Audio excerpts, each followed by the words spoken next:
Bonjour et bienvenue sur ce live pour le sommet 2024 de la nouvelle vague de femmes audacieuses. J'espère que vous allez bien, vous allez arriver progressivement.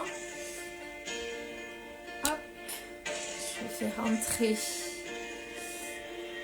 Stéphanie, l'invitée.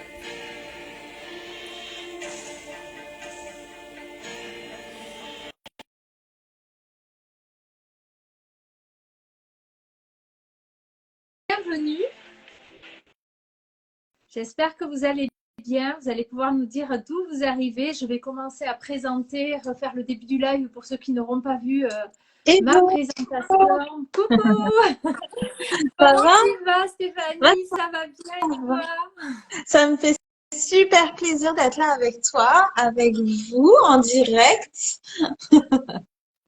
C'est vraiment chouette, ouais. C'est vraiment une opportunité pour moi que tu as, tu t'es osé t'aventurer dans mon aventure. Et c'est un honneur pour moi parce que voilà, quand je vois ces femmes, le parcours qu'elles ont fait, je suis vraiment inspirée et ça me réjouit de partager ça avec vous. Et donc voilà, je vais vraiment donner le meilleur et je sais que toi, enfin, je veux dire, prenez des notes surtout parce que c'est vraiment une valeur inestimable. Pour ceux qui, d'ailleurs, je me suis posé la question, combien ça valait des études en marketing parce que je sais que voilà, c'est quand même pas donné de faire des grandes études et je crois qu'elle va tout condenser dans un live là spécifiquement pour tout vous donner. Alors n'hésitez pas, prenez ça pour vraiment, je sais pas, un lingot d'or. Parce que vraiment, c'est de la valeur. Donc, voilà. Je vais présenter un petit peu pour donner. Alors, moi, je suis Karine, je suis mentor coach mentor en affaires, femme visionnaire audacieuse, entrepreneur à 21 ans. J'ai développé plusieurs entreprises. J'ai accompagné plusieurs personnes à s'aligner à leur vision pour s'accomplir dans une vie qui leur ressemble grâce à l'intelligence émotionnelle, au leadership, dans le but de révéler l'identité de cette femme audacieuse qui se lead elle-même en confiance, qu'importe ce qui est jeté sur son chemin. Je partage en ligne mes expériences de femme, d'épouse, de partenaire, de maman, de psychopraticienne, d'entrepreneur sur mes posts, les réels, les vidéos. Cette semaine, je vous propose aussi des discussions très uniques et spéciales avec 14 femmes dont l'ambition est de provoquer de vraies prises de conscience à propos de cette femme audacieuse. Retrouvez-moi sur tous les réseaux, donc Instagram, Facebook, LinkedIn, TikTok, des contenus inédits à propos de votre capacité à créer tout ce que vous désirez. Et enfin, des partages personnels pour connaître mes offres et accompagnements de formation. Donc voilà Stéphanie, elle nous vient de Paris. Tous ceux qui sont de Paris, faites-nous un petit coucou. Et que ce soit en live ou en replay, n'hésitez pas à poser des questions ou à comment dire, à faire un petit coucou. On sera ravis d'aller vous rencontrer, se connecter à vous. Donc, elle est née de parents espagnols, latinos. Elle habite donc dans cette région parisienne. De directrice marketing en passant par leader d'un réseau de femmes, en étant salariée, elle devient coach business et mindset. Stéphanie est une femme de cœur, amoureuse de la vie, de la liberté, maman de 3 enfants, c'est magnifique, et entrepreneuse. Donc, ses particularités, l'alignement, l'ambition, la liberté, l'intuition. En tant que multipotentiel, le chemin a été long avant de vraiment de trouver sa propre mission de vie, de l'assumer pleinement. Je crois qu'on est beaucoup sur ce chemin-là et de s'y consacrer pour son plus grand des bonheurs. Qu'est-ce que ça veut dire dans tout ça? Ce qui intéresse réellement Stéphanie, après un parcours vraiment honorable, d'une quinzaine d'années dans le marketing, la communication, leader de réseau, ce n'est pas seulement de décider de mettre son expertise, son cœur et son intuition pour permettre à chacun de reconnecter à ses ambitions, mais vraiment d'activer ce leadership à l'intérieur pour s'aligner à ses projets professionnels et personnels. En somme, comment activer cette femme ambitieuse, même preneur, multipotentielle, et pour que justement vos ambitions soient désormais au cœur même de votre épanouissement. Vous l'aurez bien compris, Stéphanie va donc parler tout au long de ce live de manière holistique en mêlant le coaching, l'énergétique, la PNL, pour ceux qui ne connaissent pas, programmation neurolinguistique, des outils de connaissance de soi comme la MBTI, je ne sais pas ce que c'est, mais si tu veux nous le dire, ou tu vas nous en parler dans le live. Je vais vous en parler, ouais, si vous voulez. Et ensuite, l'AT, c'est le Human Design. Elle nous parlera de tous ces outils, toutes ces choses dans le live. Et pour permettre justement à un large public de voir qu'une même preneuse est épanouie dans sa vie au complet. Donc, avec cette femme qui connaît bien son histoire, on va aborder quelques questions. Pourquoi les mêmes preneuses se sentent obligées de choisir entre leur bonheur, leur relation, leur projet, comme divisé.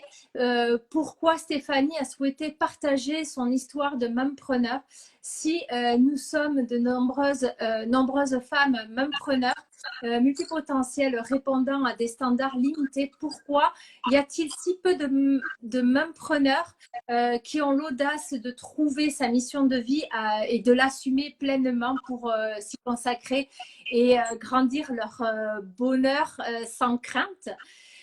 Après un parcours, son parcours de 15 années dans le marketing et la communication, quelles sont les limites qui nous empêchent de reconnecter à ses ambitions et d'activer son leadership pour l'aligner à ses projets personnels et professionnels? En quoi est-ce que toutes ces expériences ont pu orienter sa façon d'évoluer dans la vie?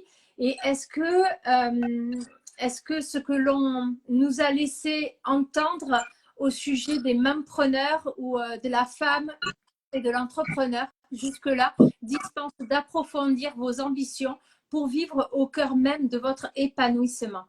Avec ses expériences et ses compréhensions, Stéphanie a-t-elle ressenti davantage le besoin de creuser encore et encore ses connaissances à propos du fonctionnement humain? Comment elle va nous partager tout ça dans ce live. Donc justement, et vous la retrouvez dans ses réseaux, donc son podcast, alors je ne sais pas très bien le dire, je sais pas toujours très bien le dire, mais voilà, vous avez compris. On dirait popcorn, c'est pas grave. Ça pop aussi. En tout cas, il s'appelle Épopée Business, c'est génial. Et ses conférences et ses formations sur la thématique du leadership, la réussite, l'équilibre de vie perso et pro. Aujourd'hui, elle est fondatrice de Race Yourself.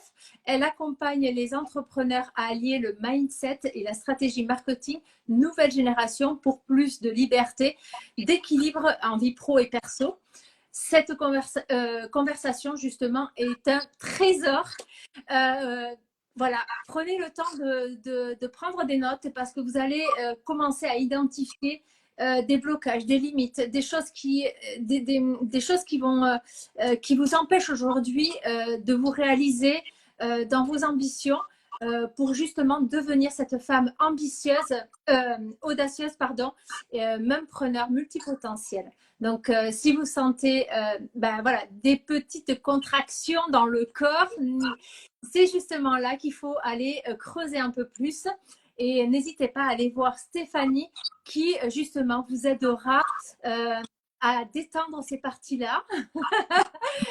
Et voilà, donc je vous souhaite une très belle écoute. Prenez ce partage, voilà, je sais pas, comme quelque chose d'extraordinaire. Et voilà, je suis très heureuse de t'avoir accueilli et de continuer avec toi. Voilà. Je te laisse la parole. Et je te laisse présenter un petit peu, voilà. Ouais, ça me laisse un peu sans voix cette belle présentation. Merci beaucoup à toi pour cette introduction, voilà, qui est assez émouvante pour moi, je dois le dire. Merci beaucoup pour ton élan d'avoir créé ce sommet. Et voilà, j'ai envie de me relier à toutes les femmes qui participeront à ce sommet qui est un vrai cadeau, oui. Et je te rejoins. C'est vraiment un vrai cadeau pour nous et pour toutes les personnes qui vont suivre à la fois en live et en replay aussi. Parce que c'est des histoires de vie. Donc moi, tu l'as dit, donc j'ai un podcast qui s'appelle Épopée Business. Et l'idée de ce podcast, c'est vraiment d'encourager la diversité, de dire qu'il n'y a pas qu'une façon d'entreprendre, il n'y a pas qu'une façon d'être, il n'y a pas qu'une façon de faire. On peut être tous multipotentiels, on n'aura pas la même façon de voir les choses. Et je trouve que c'est cette richesse en fait qui vient, c'est vraiment cette diversité qui vient enrichir le monde dans lequel on est. Donc merci pour ça, merci pour cet élan d'avoir suivi ton intuition et d'avoir eu cette audace d'aller vraiment jusqu'au bout de l'idée. Parce que des fois on a l'idée, on se sent emporté, on est excité et puis après bah faut mettre en place et là c'est pas toujours simple. Donc merci vraiment pour ça. Alors tu parlais du MBTI tout à l'heure. Le MBTI c'est je sais pas enfin je sais pas si vous connaissez, mais en tout cas c'est le test enfin dont est issu le test des 16 personnalités qu'on peut faire en ligne. C'est complètement gratuit, mais en fait ça c'est qu'une partie du MBTI. Le MBTI c'est le Myers-Briggs Type Indicator et ça veut dire quoi? Ça veut dire que ça donne une partie de notre personnalité et ça aide à comprendre notre fonctionnement en tant que leader, notre fonctionnement dans une équipe aussi, c'est hyper riche. Enfin moi qui suis vraiment à essayer de d'honorer les diversités, d'honorer les singularités aussi, bah là ça permet vraiment de comprendre les complémentarités pour pouvoir aussi mieux communiquer avec les autres. Donc c'est très complémentaire du human design et c'est surtout reconnu dans plein d'entreprises aujourd'hui et ça aide aussi à mieux se connaître en fait, tout simplement. Donc donc voilà, et ça me fait bizarre d'être moi de l'autre côté. D'habitude, c'est moi qui interview.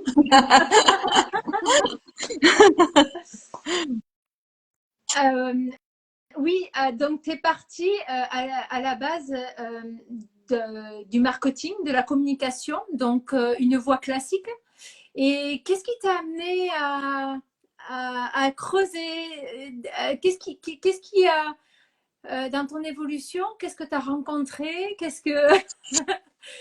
Ouais. Qu'est-ce qui t'a amené à devenir cette merveilleuse femme, maman multipotentielle et entrepreneur? Donc, c'est vrai que beaucoup de... Je ne sais pas qu'est-ce que tu es en human design, mais tu as pas mal d'énergie. Donc, je ne sais pas si... Ouais, et pourtant, je suis projecteur. Donc, tu c'est vois, vrai? comme quoi, Ah il ouais? faut vraiment pas se coller à l'étiquette qu'on peut se mettre aussi avec ces outils-là. Et ces Ouais, outils, ce sont des archétypes, en fait, qui ouais. nous permettent de mieux se comprendre. Et oui, après, je suis une projecteur énergétique, comme on dit. Donc, j'ai un peu plus d'énergie que ce qu'on D'accord, ouais. s'imagine des projecteurs, mais c'est vrai que ça a pu me jouer des tours. Donc, aussi, le fait d'avoir cette énergie, parce que je pense que je suis avec une maman qui est plutôt générateur ou voire même manifestor ou peut-être les deux. Donc voilà, j'ai grandi aussi avec ça et avec ça comme modèle. Voilà, donc je vais raconter un peu mon histoire pour dire comment Hmm, j'en suis arrivée à là pour c'est répondre à ça. ta question et puis ça va expliquer aussi ce côté un peu énergétique et énergique tout en étant projecteur. Donc bah moi petite, vraiment petite, hein, je devais avoir peut-être 5 6 ans. Quand on me demandait ce que je voulais faire plus tard, je disais que je voulais être chirurgien cardiaque pour aider les gens. Donc je disais pas que c'était pour soigner les gens, je disais que c'était pour aider les gens. Et Hmm, puis j'ai perdu mon papa quand j'avais 7 ans et demi. Et il était lui entrepreneur et il venait d'acheter pas mal de machines parce qu'il était tourneur-fraiseur. Donc il faisait des pièces en fait pour l'aéronautique. Et j'ai encore ces odeurs en fait. Moi j'ai une mémoire très olfactive et du coup j'ai encore l'odeur de la sueur. Voilà. Donc il m'accompagne aussi avec moi un peu tous les jours.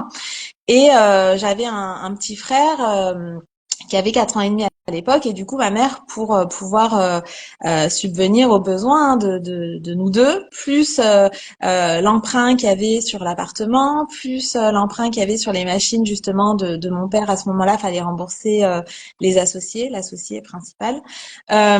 Du coup elle travaillait 12 heures par jour. Donc, en travaillant 12 heures par jour, elle partait à 7 heures le matin, elle rentrait à 7 heures le soir. Et moi, je devais m'occuper de mon petit frère. Et puis, très vite, du coup, m'est venu un peu, j'entendais Marie-Édith hier, et c'est un peu ça aussi, c'est ce côté d'être, finalement, d'avoir des responsabilités très, très tôt. Et très vite, j'ai eu cette volonté d'être autonome et indépendante. Et du coup, je me disais, mais non, en fait, des études de médecine, 10 ans d'études pour rien gagner et pas être indépendante financièrement, c'est pas possible pour moi. Donc voilà. Et je sais pas, j'ai dû voir, je sais pas, peut-être les parents d'une copine. Je sais même pas du tout comment c'est venu. Je peux pas vous expliquer, mais je sais pas, je devais être en CM2, quelque chose comme ça. Et je me suis dit, je veux faire du marketing international. Alors, je crois que je savais même pas exactement ce que ça voulait dire. Par contre, j'avais cette vision de moi. Donc, comme tu l'as dit, mes parents sont espagnols, donc j'ai été déjà dans cette double culture internationale assez vite. J'ai toujours aimé les langues, l'anglais. Je faisais allemand à l'école pour apprendre une nouvelle langue justement. J'avais des copines portugaise et puis nous on est vraiment à la frontière en Espagne avec le Portugal, donc voilà, vraiment cette culture de l'international, de la diversité déjà très tôt. Et je me disais, j'avais cette image de moi entre deux avions avec ma valise à aller vraiment co-construire avec mes clients et les rendre heureux en fait. Et j'avais cette image-là, donc j'ai tout mis en place vraiment comme un bon petit soldat, ou en tout cas la bonne élève, à vouloir vraiment mettre toutes les petites pièces là pour réussir à être voilà dans le marketing international. Donc j'ai fait des études comme tu l'as dit. C'était pas évident parce que les écoles de commerce elles sont très chères en fait. Donc, pour payer mes 3 ans d'études, en fait, j'ai choisi, au lieu de partir un an à l'étranger comme j'aurais adoré le faire, j'ai choisi plutôt la voie de l'apprentissage et de l'alternance parce que comme ça, je payais qu'une année sur les trois et l'entreprise remboursait les 2 années restantes. Et puis du coup, j'ai fait un prêt étudiant à ce moment-là. Et du coup, en réalité, le fait de pouvoir faire l'alternance, ça m'a permis d'avoir à la fois et l'expérience et le diplôme. Donc ça, c'était vraiment chouette. J'ai adoré ce moment-là. D'ailleurs, j'ai rencontré en fait celui qui allait devenir mon mari au moment de mon alternance. Et voilà, donc j'ai suivi le cours des choses. Ce que je me voyais faire 10 ans après, finalement, mon premier job, ça a été responsable marketing Europe du Sud. Donc là, j'étais mais aux anges. Voilà, j'ai un chef avec qui je suis encore en contact aujourd'hui.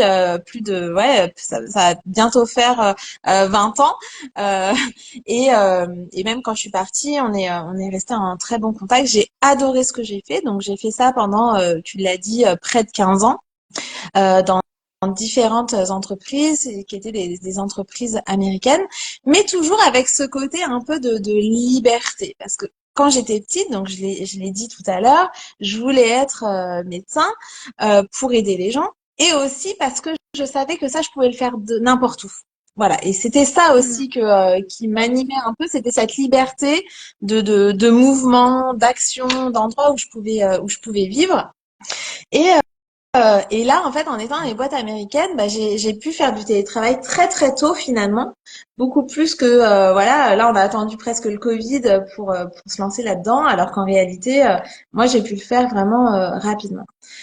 Mais voilà, il y avait quand même cette petite voix qui me disait, c'est super, faites tes clients, voilà. Donc j'ai adoré mettre en place des choses, co-créer avec mes clients, avoir cette vision stratégique à plus ou moins long terme sur l'entreprise. Et en même temps, il y avait ce truc de, OK, mais c'est quoi ta vraie contribution? Et puis c'était là, c'était là, c'était là. Et à un moment donné, en fait, je me suis dit peut-être qu'il serait temps pour moi d'aller regarder ce que je peux faire d'autre. Et puis j'ai eu ce côté un petit peu, tiens, bah peut-être que j'aimerais bien. Moi, j'aime bien la diversité des publics, donc je suis allée regarder ce qu'il fallait comme étude pour devenir, comment on dit, le mot va pas me revenir. Euh, pour les enfants, tu sais, pour apprendre l'élocution. Euh, Orthophoniste? Orthophoniste, exactement, orthophoniste. Et je me disais, bah, c'est génial parce qu'en fait, il y a une vraie Pour une diversité. ancienne dyslexique, je pouvais que te donner ça. Et ben voilà. Et je me disais, bah, c'est génial parce que je serais indépendante, j'aurais une variété des publics, il y a autant d'enfants que des personnes qui ont eu des accidents, que des personnes âgées, enfin voilà. Et je trouvais ça génial de pouvoir en fait contribuer à ce niveau-là. Sauf qu'à ce moment-là, on venait d'acheter un appartement avec mon cher et tendre et du coup, 5 ans d'études en présentiel, c'était pas possible pour moi. Donc j'ai fait mon petit bonhomme de chemin. Entre-temps, je suis tombée enceinte, j'ai changé de boulot, j'ai pris un périmètre plus grand. Voilà. Après, j'étais sur toute l'Europe. Et là, en fait, pareil, re-questionnement à un moment donné en disant mais c'est génial ce que je fais, mais il y a un truc qui me voilà qui me convient pas. Et puis il y a eu cette belle opportunité qui a été de dire qu'il y a eu un licenciement économique collectif et je me suis dit bah en fait le train c'est maintenant. Le train c'est maintenant que je le prends et du coup c'est à ce moment-là que je me suis formée au coaching. Alors je préfère dire certifiée que formée parce qu'en réalité pendant la formation, j'étais la plus jeune, voilà, de toute notre promo, et je me suis rendu compte que j'ai été en même temps la plus avancée. Alors, ça peut paraître un peu prétentieux de dire ça, Non. et en même temps, j'avais déjà fait un travail sur moi, et en vrai, le coaching, je suis un être coach. C'est-à-dire que moi, ça énerve mes proches d'ailleurs, hein, c'est que quand on me pose une question, quand on vient me demander un conseil, je réponds souvent par une question. Voilà, et j'ai toujours été comme ça. Donc en réalité, ce que ça m'a appris, oui, c'est des techniques un petit peu différentes, c'est d'aller encore plus loin. Mais la réalité, c'est que je suis déjà profondément coach. Dans ma manière d'être, c'est que moi, j'aime beaucoup l'autonomie pour moi. Et du coup, je rends les gens autour de moi autonomes, en fait. Et certainement pas dépendants de moi ou de quelque chose que je vais juste leur donner, mais qu'ils vont pas retenir pour eux.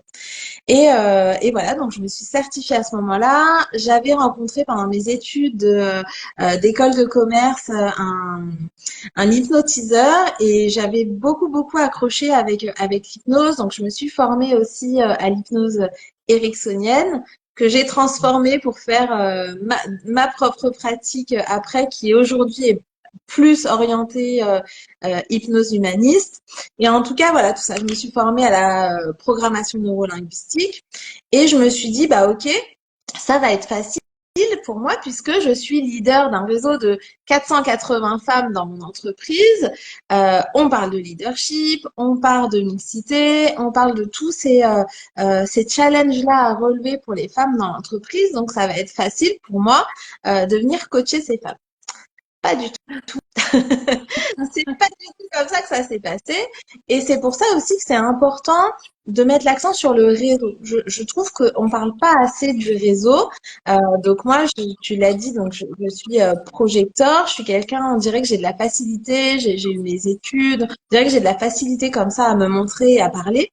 Sauf qu'en réalité, j'ai une part aussi de timidité et je vais pas forcément, en tout cas, dans des groupes. Donc pour aller prospecter, c'est pas quelque chose de facile en fait pour moi, même encore aujourd'hui, hein, ça me demande un engagement, en tout cas, ça me demande de me dépasser sur certains points. Et, et donc, en fait, quand tu es reconnu pour quelque chose en particulier, c'est difficile pour les gens, en fait, de te donner, alors pas leur confiance pour eux personnellement, mais en tout cas de te recommander sur un autre domaine. Et c'est ça que j'ai expérimenté, en fait, à ce moment-là. Et je me suis dit, bah, waouh, en fait, Stéphanie, tout ce que tu t'es dit, que ce serait facile, en fait, pour toi, de trouver des clients, que ce serait facile pour toi, que ce serait vraiment la liberté, en fait, d'entreprendre. bah non, en fait, va falloir que tu revoies un petit peu ta copie parce que les codes pour avoir ce job-là, bah c'est pas les mêmes que les codes pour réussir dans ton entreprise et c'est vraiment ça que j'ai envie d'incarner.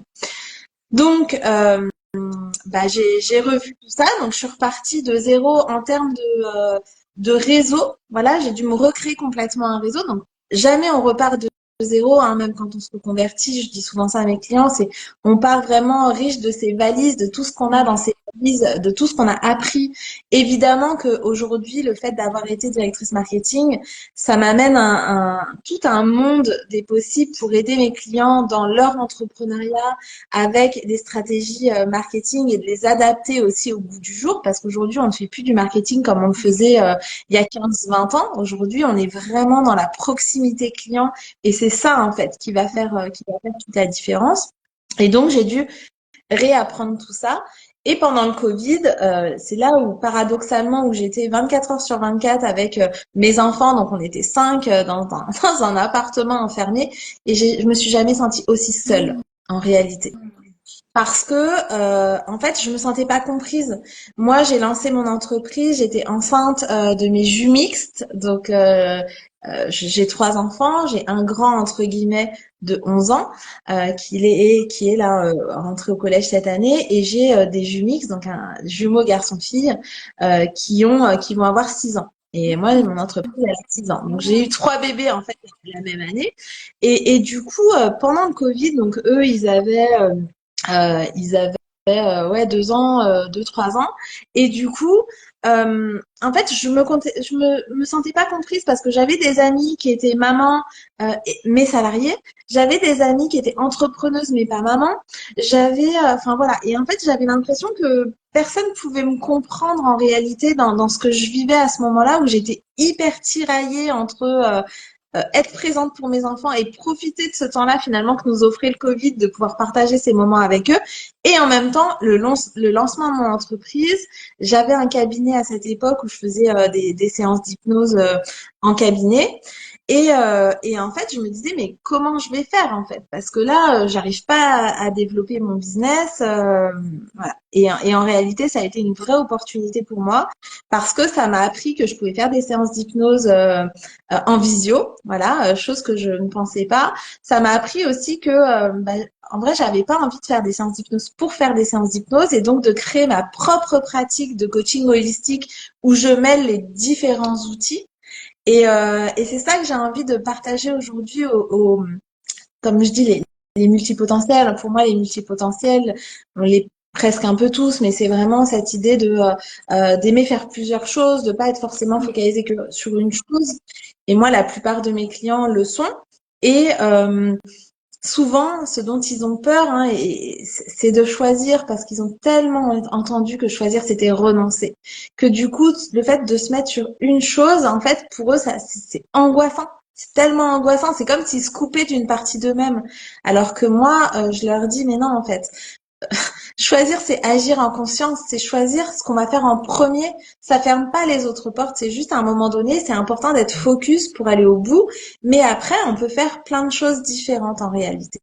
Et du coup, voilà, c'est comme ça que j'ai réussi à créer ma propre pratique qui n'est jamais finalement la même suivant les thématiques qu'on va traiter, suivant les clients que je vais accompagner. Et c'est ça, en fait, qui m'a amené, tu vois, donc ça a été tout un chemin. Et pendant le Covid, en réalité, donc j'ai continué à faire mon boulot, j'ai continué à faire grandir mon entreprise, à me faire connaître.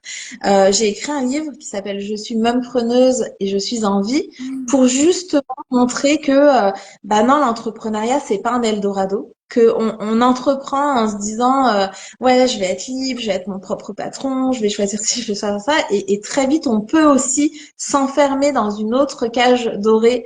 Euh, voilà, il y a plein d'entrepreneurs aussi qui tombent en burn-out, hein, donc voilà. Et je voulais montrer qu'une autre voie était possible et que bah, l'entrepreneuriat c'était pas un Eldorado, mais c'est pas non plus le bagne. Sinon, bah on n'y serait plus, hein. Voilà. Et du coup, c'est comment on trouve notre équilibre là-dedans. Et je trouvais ça important aussi de revenir là-dessus parce que j'ai fait un réel il y a pas longtemps, je crois que c'était la semaine dernière, où je reprenais les mots de Marc Simoncini, qui est le créateur le fondateur de Mythique, notamment, voilà, qui a eu ces mots dans une émission où il disait que c'était pas possible de vraiment cartonner dans son entreprise sans sacrifier sa famille ou en tout cas sa vie perso. Et moi, je crois que aujourd'hui, c'est presque de notre devoir, en tout cas, c'est une partie de notre responsabilité à nous, entrepreneurs, de montrer qu'une autre voie est possible en fait, et pas que les mamans. Enfin, tu vois, donc je t'ai entendu sur les mamans et oui, j'ai écrit ce livre sur les preneuses parce que je trouve que encore aujourd'hui, on a cette charge mentale qui est beaucoup plus grande que les hommes et c'est en train de changer, mais pas assez vite. Mais aussi les hommes, en fait, ils ont aussi cette responsabilité-là, parce que si eux pensent qu'ils doivent sacrifier leur vie de famille, ça va retomber sur qui? Ça va retomber sur la maman finalement. Oui. Donc en réalité, c'est aussi toute cette éducation autour des hommes. Un homme, ça pleure pas. Un homme, ça doit subvenir aux besoins de sa famille. Ben non, en fait. Enfin, aujourd'hui, on est deux à se soutenir. On est une équipe. Il y a des papas qui sont seuls, il y a des mamans qui sont seules. Et quand on est à deux, c'est important d'être à deux pour supporter finalement la famille et même les enfants. On les fait venir avec nous. Moi, je sais que quand j'ai des nouveaux clients, même encore aujourd'hui. Alors c'était encore plus vrai au début parce que j'en avais moins, mais même encore aujourd'hui, même si quand j'en ai beaucoup et que mon fils il me dit mais maman, t'as ton planning il est rempli de rendez-vous et tout, c'est génial. Mais on fait une danse de la joie ensemble parce que même mes enfants ils font partie de cette aventure-là. Et je ne serais pas la même entrepreneuse si j'étais pas maman et je serais pas la même maman si j'étais pas entrepreneuse aussi. Pour moi, les différentes sphères elles viennent se nourrir en fait les unes les autres. Et donc j'ai réagi à ça parce que je veux faire partie de ces personnes.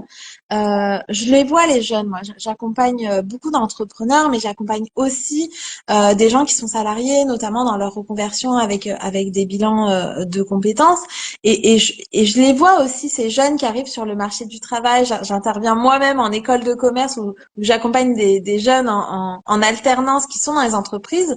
Je vois leur volonté en fait d'allier justement et de cette place qu'ils veulent donner aussi à leur vie de famille, à leur vie personnelle. Et du coup, je pense que nous, entrepreneurs, entrepreneuses, on a aussi cette responsabilité-là, si on veut la prendre, évidemment. Après, c'est libre à chacun. Il n'y a pas, c'est pas une injonction particulière, mais en tout cas, moi, je prends cette responsabilité pour moi parce que en aucun cas, j'ai envie que mes enfants, à un moment donné dans leur vie, se disent que d'être parent, en fait, c'est un frein à leur épanouissement professionnel et je ne veux pas non plus que l'épanouissement professionnel soit un frein à leur épanouissement personnel. En fait, pour moi, c'est ensemble, vraiment. Et donc, ça demande de venir se questionner sur la réussite. C'est quoi la réussite de son entreprise en fait? La réussite, ok, mais à quel prix? Est-ce que la fin justifie les moyens? Jusqu'où on a envie d'aller? Et c'est sur ces sujets-là, en fait, que je réfléchis moi aussi, que je viens aussi nourrir ma réflexion avec les personnes que j'accompagne. Parce que c'est une évolution perpétuelle finalement. Il y a, les enfants, ils ont besoin de nous hein, dans à un certain moment de leur vie, ils ont besoin de nous, peut-être plus, des fois un peu moins, des fois un peu mieux aussi.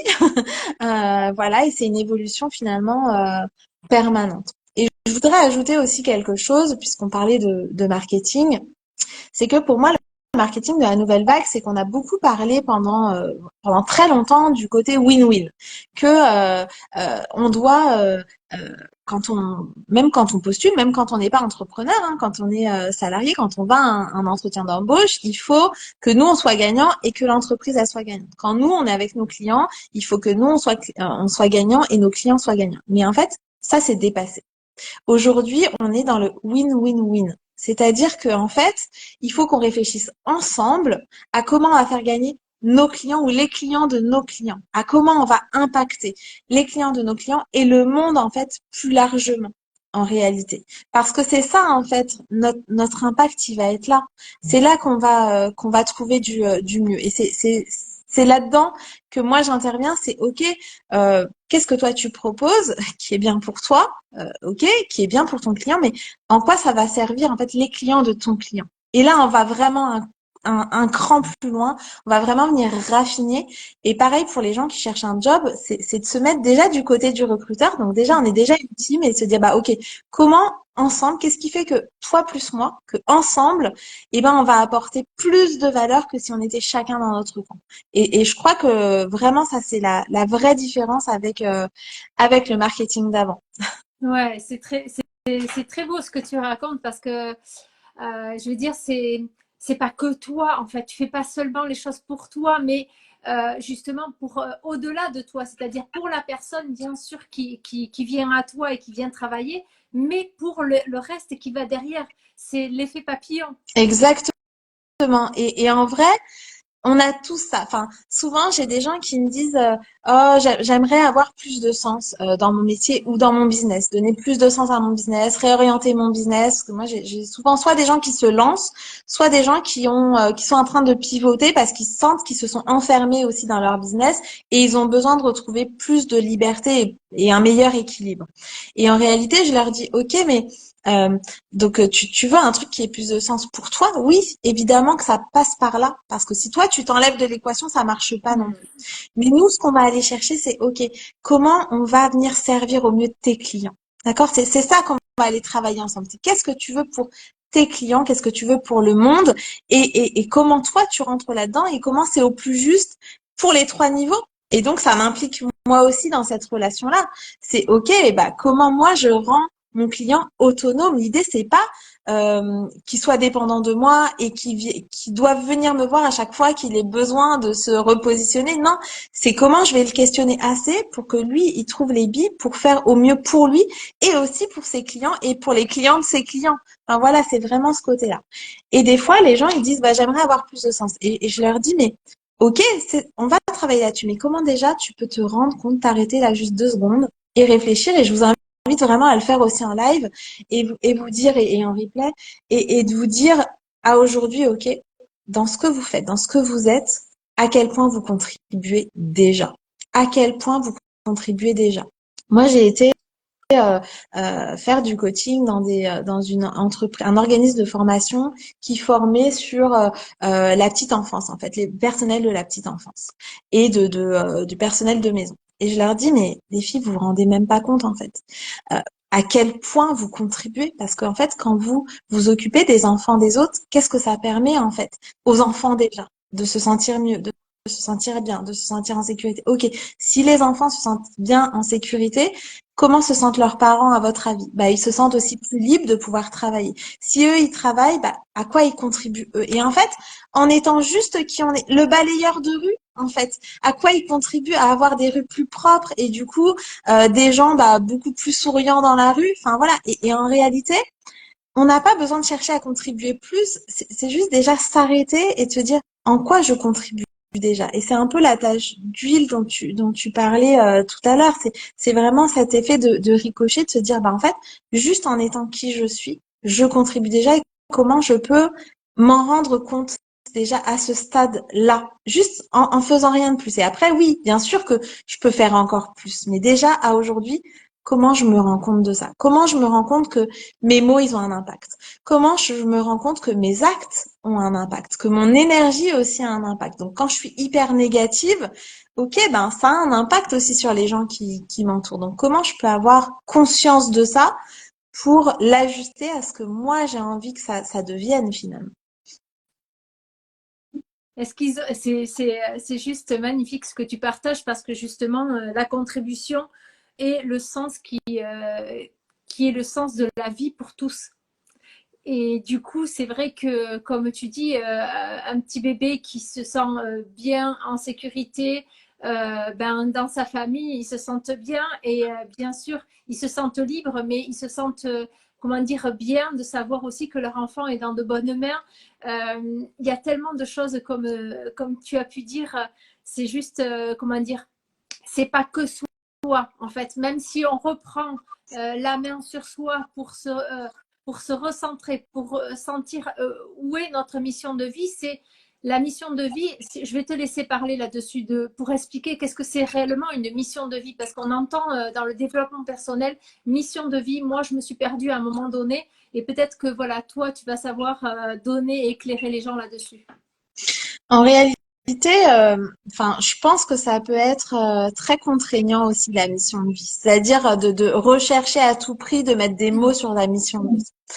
Des fois, il y a des mots qui viennent. Et moi, quand je le travaille avec mes clients, et notamment sur les clients qui sont en bilan de compétences ou ceux qui cherchent vraiment la mission de leur entreprise, qui est pas la même que la mission de vie, mais en tout cas, quand on travaille sur ce terme-là, on peut aller regarder, ok, qu'est-ce que tu as envie de léguer au monde? Et du coup, des fois, on part sur certains mots et je vais questionner. Mais pourquoi? Il y a quoi derrière ça? Par exemple, il y en a qui vont me dire, oui, mais alors moi, ce que j'aimerais, c'est donner confiance. Ok, mais donner confiance, qu'est-ce que ça veut dire? Quand les gens, ils ont confiance, comment ils se sentent? Et vraiment d'aller chercher l'essentiel de l'essentiel derrière ça. Et des fois, c'est des choses, mais vraiment très, très simples. C'est apporter de la joie. Et en vrai, la mission de vie, c'est ok, qu'est-ce que je fais là dans ce monde-là? Qu'est-ce que je vais léguer en fait en partant? Et des fois, ça paraît être un gros mot pour les gens parce qu'ils se disent oui, mais c'est quelque chose de trop grand et moi à ma petite échelle. Oui, mais en fait, à notre petite échelle, et on en revient à ce que je disais tout à l'heure, on contribue déjà à ça. Et il y a des gens, ça va être l'amour, il y a des gens, ça va être la joie, il y a des gens, et en vrai, c'est des choses très simples finalement. Mais des fois, on va pas réussir à mettre les mots. Et à vouloir chercher les mots, en fait, on va s'enfermer dans une boucle en disant, mais je trouve pas ma mission de vie, mais je peux pas y aller, j'y arrive pas et tout ça. Et des fois, bah, c'est juste, ok, bah, c'est pas grave s'il y a pas de mots. Qu'est-ce que tu ressens, toi? Qu'est-ce que tu as envie de ressentir, en fait, derrière ça? C'est quoi, ok, parce que la plupart des gens, au début, me disent, oui, bah, moi, je veux être bien. Ok, mais être bien pour toi, c'est pas pareil que être bien pour moi. Donc, essaye d'aller vraiment toucher du doigt là la substantifique moelle de ce que ça veut dire être bien pour toi.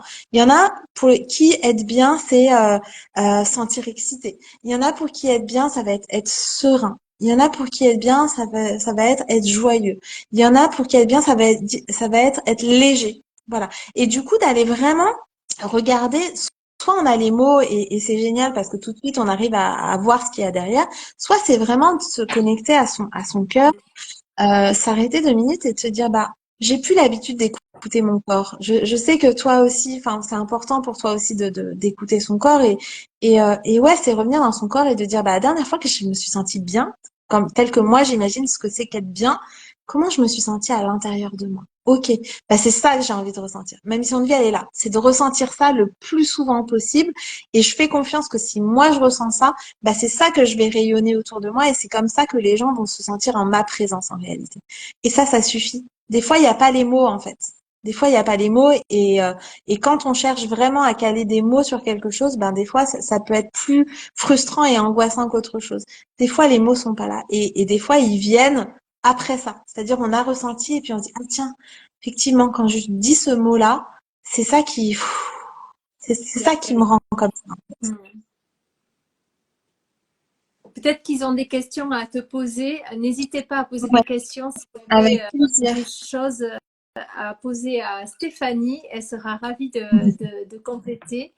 Si tu avais un conseil à donner à ces personnes qui aujourd'hui peut-être se sentent en perte de sens, si elles sont en recherche justement de réponses par rapport à leur évolution de vie, par rapport à ce que toi tu as pu rencontrer, qu'est-ce que tu pourrais leur dire? Souvent, la perte de sens, enfin, ça part déjà d'une perte un peu de motivation, d'une perte un peu d'huile dans le moteur, d'une perte des fois d'énergie aussi. Donc, c'est déjà se demander, ok, comment je me sens? Est-ce que c'est pas juste un coup de fatigue? Des fois, ça tient vraiment à ça. Donc, déjà vraiment de venir en soi et de se dire, ok.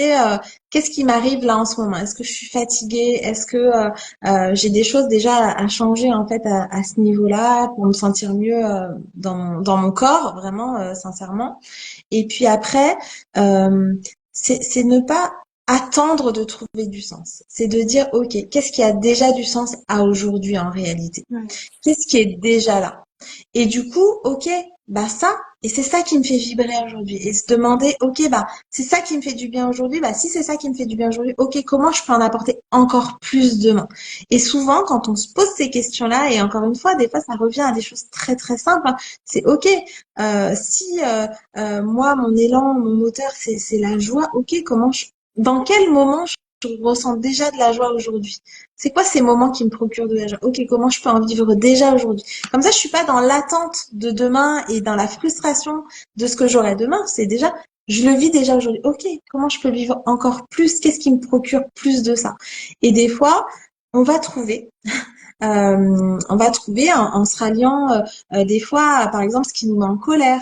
Des fois, ça c'est un indicateur. Ce qui nous met en colère, c'est ok, bah ça veut dire qu'est-ce que j'ai envie de combattre et du coup qu'est-ce que j'ai envie d'apporter moi qui aille plus dans ce sens-là.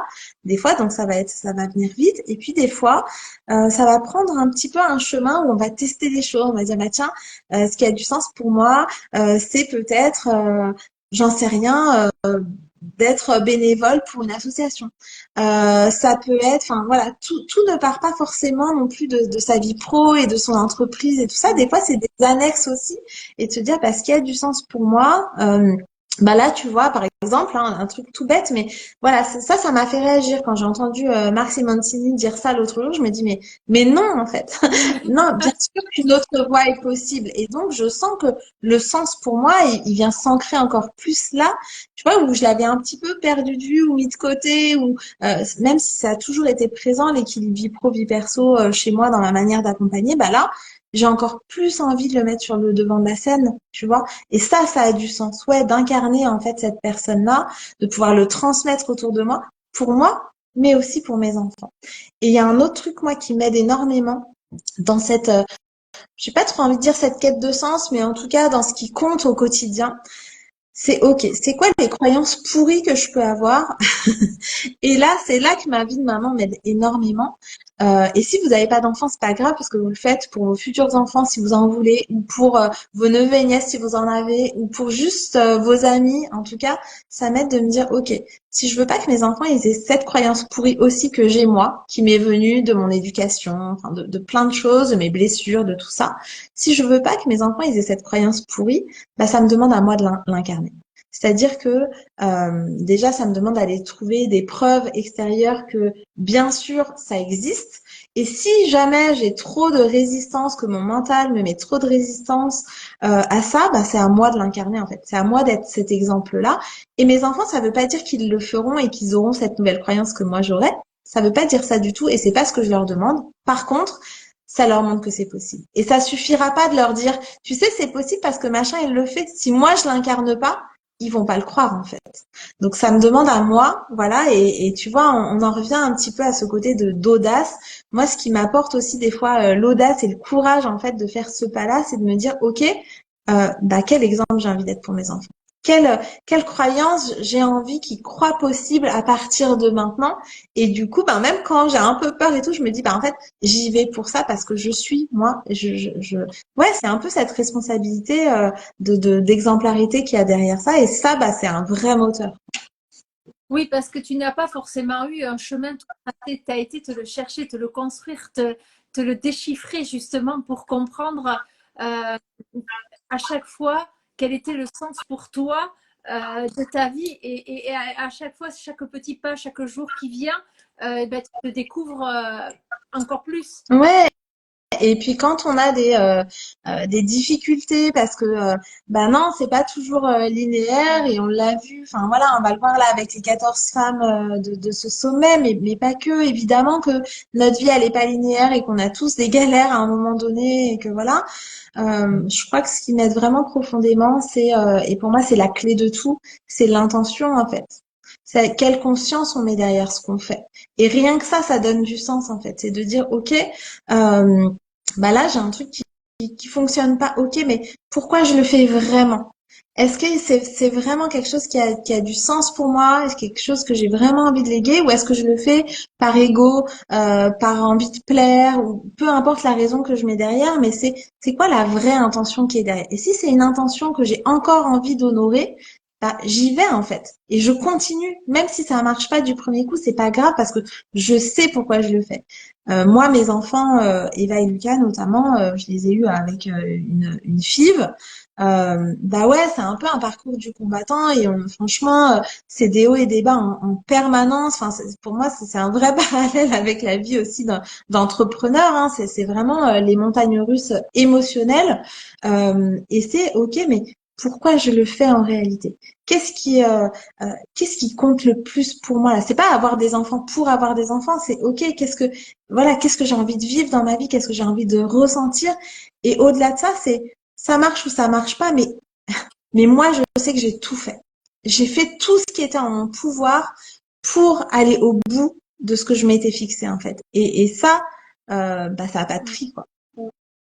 Oui, parce que on recherche, enfin, je veux dire, socialement, la perfection, parce qu'on nous a toujours dit que si tu entreprends, si tu sors de ta zone, je veux dire, ou si tu entreprends des choses nouvelles, tu peux te tromper. Et c'est vrai que beaucoup de gens n'osent pas évoluer. Alors, je dis pas oser grand, ne serait-ce juste un petit peu sortir des sentiers battus, juste un petit peu sur le côté.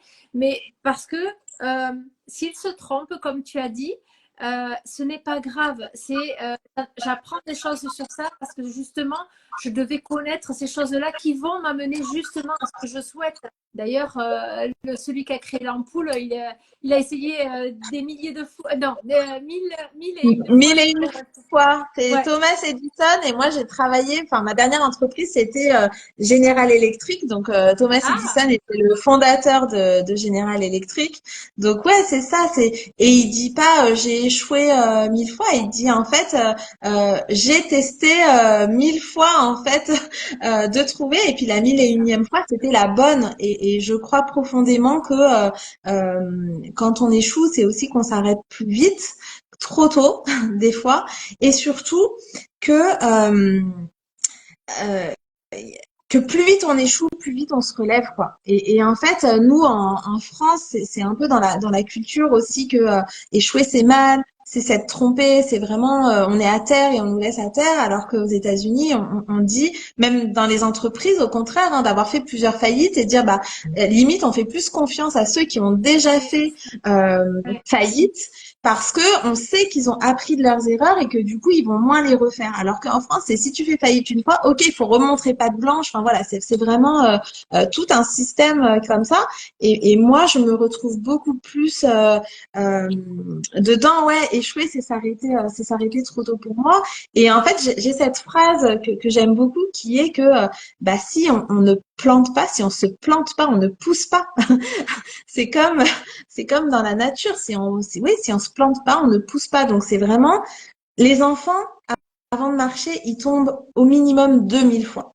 Hmm. Pas une seule seconde, à moins qu'il y ait un vrai problème moteur derrière, pas une seule seconde, l'enfant ni le parent va se dire, il marchera jamais, en fait. C'est juste, au contraire, on applaudit, ah, t'es tombé, bravo, t'as essayé, hop, allez, relève-toi, et on y va. Et en fait, je trouve que c'est dommage qu'on perde ça. Au fur et à mesure du temps parce que c'est ça la vie, c'est tomber, se relever. On apprend tellement en fait, en réalité. Et j'ai beaucoup aimé l'image de la spirale ascendante parce que souvent quand on imagine le succès, on a ce truc de par palier, par escalier en Hmm. fait. Voilà. Et pour moi, c'est pas si linéaire que ça, c'est pas si simple que ça. Les paliers, ils sont pas si clairs que ça. Et du coup, j'ai beaucoup aimé. Je sais plus le prénom des mystères de la lune, mais en tout cas, c'est vraiment ce côté spirale ascendante que j'aime beaucoup parce qu'effectivement, des fois, on revient en arrière et on n'aime pas ça, nous revenir en arrière. On nous a toujours dit faut avancer, mais ok, on revient en arrière, mais c'est pas revenir en arrière sans l'expérience de ce qu'on a déjà fait. Merci Odile pour cette image parce que c'est pas revenir en arrière en oubliant tout ce qu'on a fait jusqu'ici. C'est ok, c'est faire un petit tour et puis toujours continuer de d'évoluer finalement. Et j'ai beaucoup aimé cette image de spirale ascendante. Justement, Odile va nous partager son histoire tout à l'heure à 21h. On sera ravis aussi. En tout cas, merci infiniment Stéphanie d'avoir partagé à toute ma communauté et à toutes ces personnes qui vont arriver dans les jours qui viennent parce qu'on est là justement pour aider ces personnes-là qui ont des déclics, qui se disent, eh ben, tiens, je cherche ma vie, je cherche une autre façon d'entreprendre. Et ben voilà, Stéphanie sera là. Vous pourrez la retrouver dans tous ses réseaux. Tous ces liens seront mis sous la vidéo du live. En tout cas, merci beaucoup. cherchez justement à réécouter ce live d'autres fois de façon à l'ancrer, à s'imprégner de tout ce qu'elle vous dit parce que vraiment, elle a donné de l'or en barre. Et franchement, bravo pour ton parcours, bravo que tu es. Merci d'avoir infiniment accepté de venir ici. Merci, merci à toutes les filles qui nous ont suivis. Suivez Odile ce soir aussi à 21h et aussi toutes les filles qui sont déjà passées hier, toutes celles qui viendront jusqu'à dimanche. Vraiment, ce sommet, c'est des masterclass en fait. Et je suis sûre que si vous avez entendu parler de sommet d'une manière ou d'une autre, c'est qu'il y a des choses que vous avez à en retirer. Moi, je crois pas au hasard, donc je pense que les vidéos que vous allez regarder, c'est des choses que vous avez besoin d'entendre à un moment donné. Donc, captez les petites choses et revenez-y de temps en temps parce que ce qu'on capte la première fois est pas forcément ce qu'on va capter les deuxième, troisième fois. Merci infiniment, Karine, pour tout ce que tu as créé là. Vraiment, en 10 jours à peine, c'est fabuleux, cette contribution énorme. Et je suis vraiment hyper honorée, voilà, d'en faire partie. Merci beaucoup. Merci à toi, merci à toutes, merci à tous. Bye. Merci. Merci.